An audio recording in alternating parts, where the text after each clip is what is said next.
আজকে কিন্তু আমাকে কিন্তু নিয়মতান্ত্রিক ভাবে গণতান্ত্রিক ভাবেই এই আন্দোলন চালিয়ে নিতে হবে। লাঠি হাতে নিয়ে আন্দোলন করার কথা আমার না।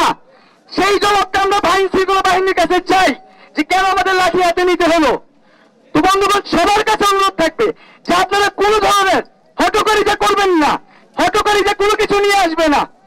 আপনারা সুশৃঙ্খল ভাবে, প্রথম কাজ হচ্ছে আমাদের হলগুলো আমাদের নিয়ন্ত্রণে নেওয়া।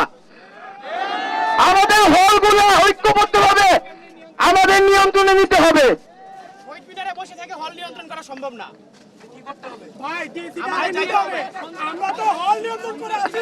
বন্ধুগণ, আমরা আজকে বিক্ষোভ মিছিল চালিয়েছি, সমাবেশ করেছি।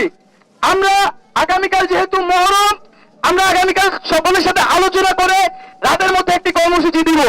কিন্তু আমি বারবার বলছি, আজকে আন্দোলন শেষ হয়ে যাবে না। আজকে আপনারা বিশাল কিছু করেও ফেলবেন না। আপনারা যদি এই মনোবল না থাকে যে আজকে কি না হইলে আমি কালকেও দাঁড়াবো, এই মনোবল না থাকে আপনারা কেন আন্দোলনে আসছেন? আপনারা মনে করেন আজকেই সবকিছু করে ফেলবেন। আজকে কেন আপনি কালকে পারবেন না? কেন এই সাহস করতে পারেন না? আপনি মনে করেন হল একবারে চলে গেলে আপনারা পারবেন না। তাহলে এই সাহসটা আপনি কি আন্দোলন করবেন?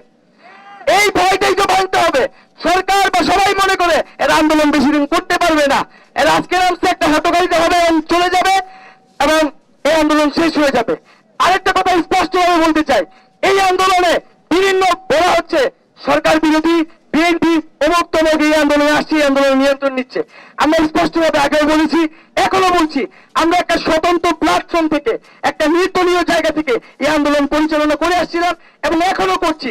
এই আন্দোলনে কারো দলীয় পরিচয় নিয়ে আসার কোনো ধরনের সুযোগ নাই।